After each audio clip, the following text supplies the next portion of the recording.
Good afternoon, everybody.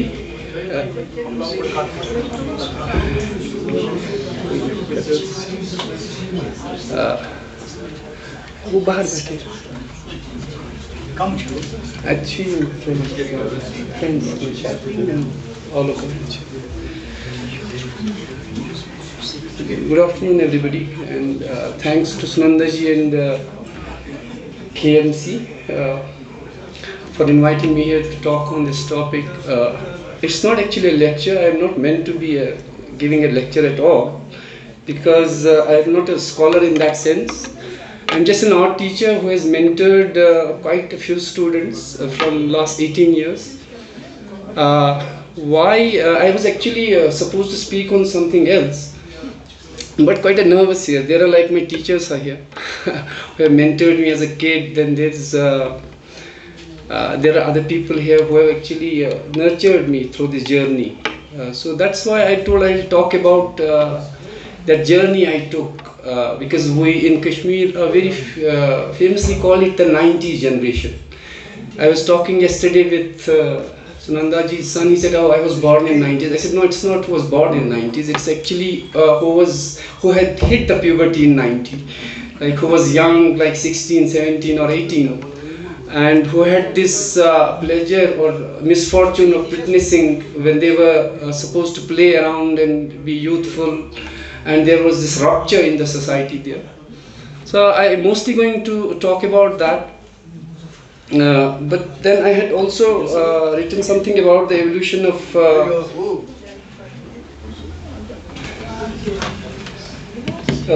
cultural academy and art college. But Shavir sir already, he has been my teacher and he has been my mentor for 7-8 years when I was young.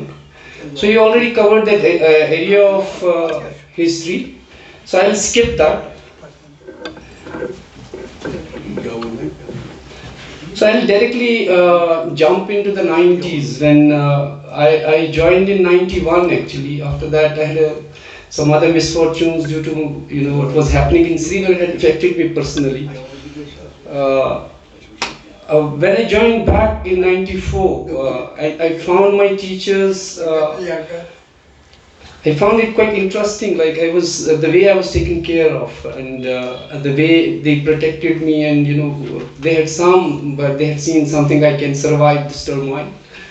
I was a kid of that generation who had unfortunately skipped certain kind of a schooling and went into that way, which was what we call the violent 90s era.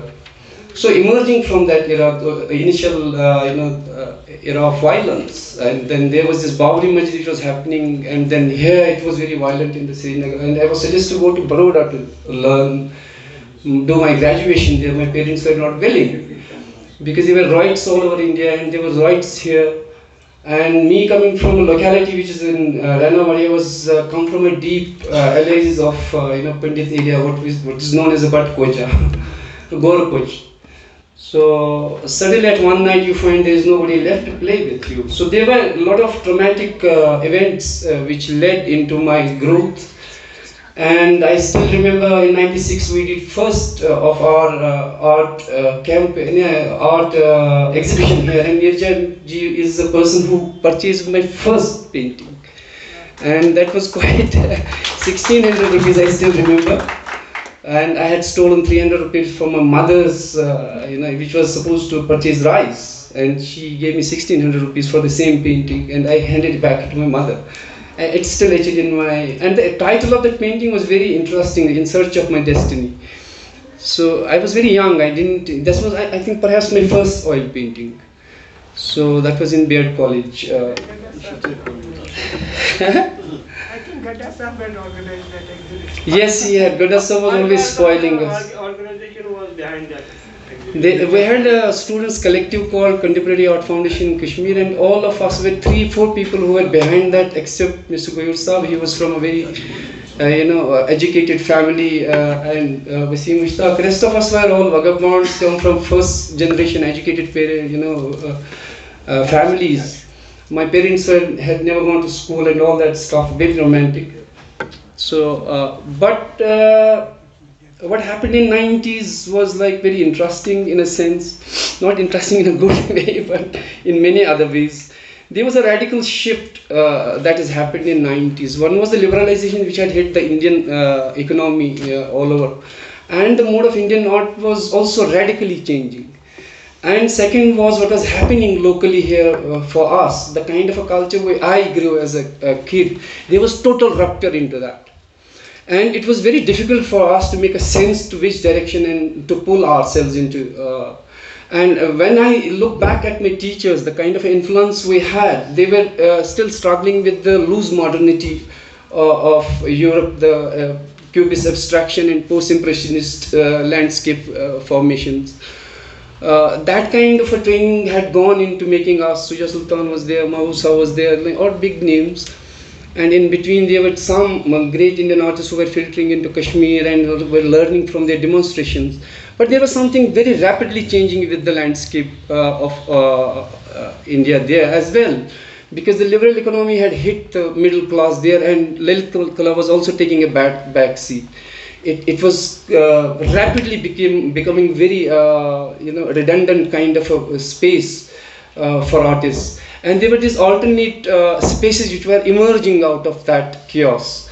And the money which Europe had sort of sent back, and American buyers which had entered into the Indian arena, they had also changed the game plan, what was happening there.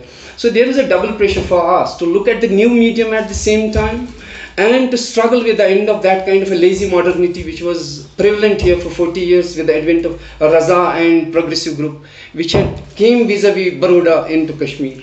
It was already into the death throes in Kashmir. Whosoever, it was like there were a lot of people who had come with that kind of a idiom into Kashmir. It was already taking its last breaths.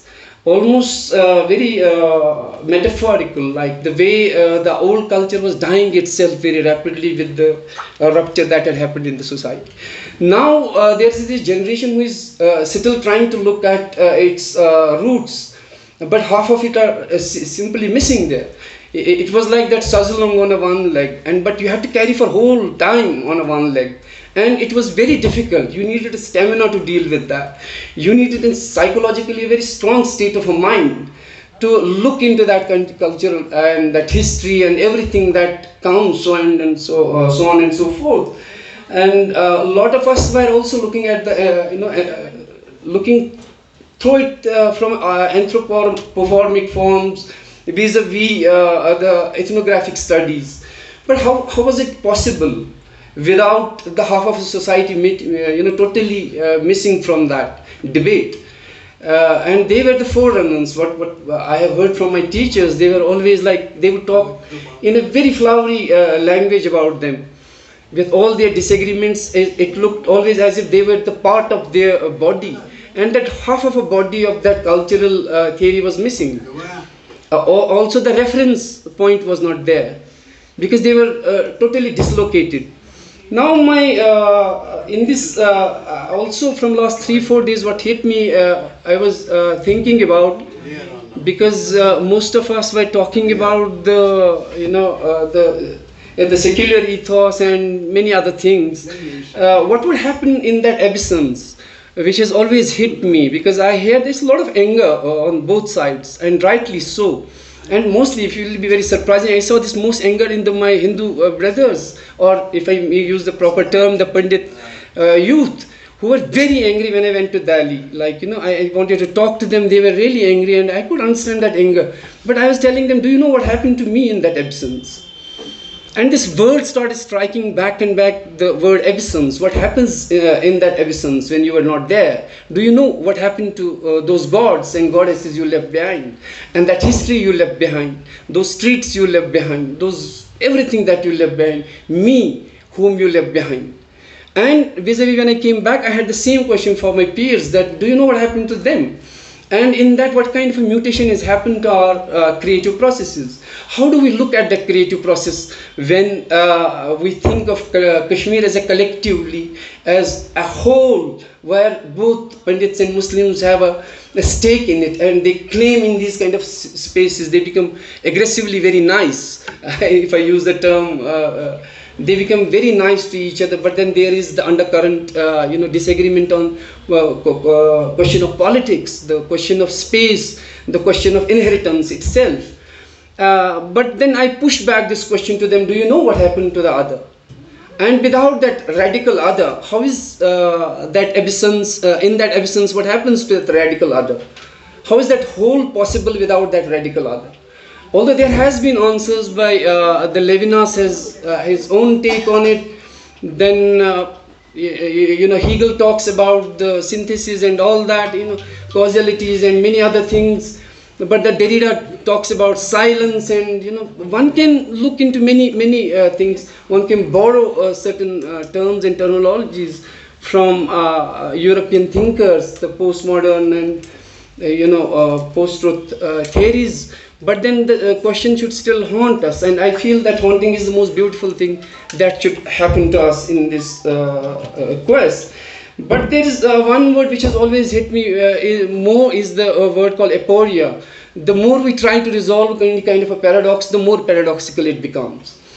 And me and my wife, you have already heard her. I mean, we have been struggling and fought a lot of fights after dinner, before dinner, at tea, and I get my Nirja will be happy. I'll get my butt kicked many times because she's an academician, I am not.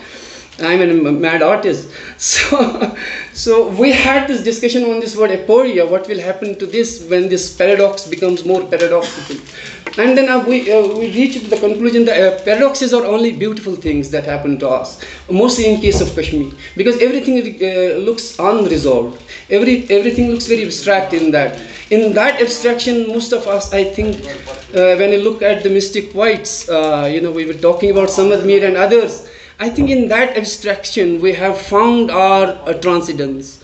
This is my reading of certain sacred texts, although I don't care how much sacred they are, neither do I consider anything sacred. But I think that transcendence does come from the outskirts of religious boundaries.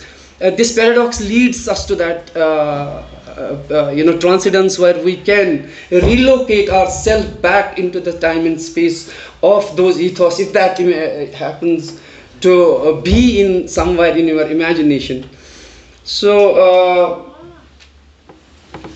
I like to have more of a question answer session with a like kind of a debate, because I said I'm not an academician. I'm a art teacher. I teach art and have struggle with my students when it comes to this question of violence, and when it comes to the question of appropriations, and when it comes to the question of ethnographic studies. Say one day I gave a group of my students work to write about the journey from their mohalla towards the college, and then document it. Although I failed miserably in it, like I do every time, and gracefully.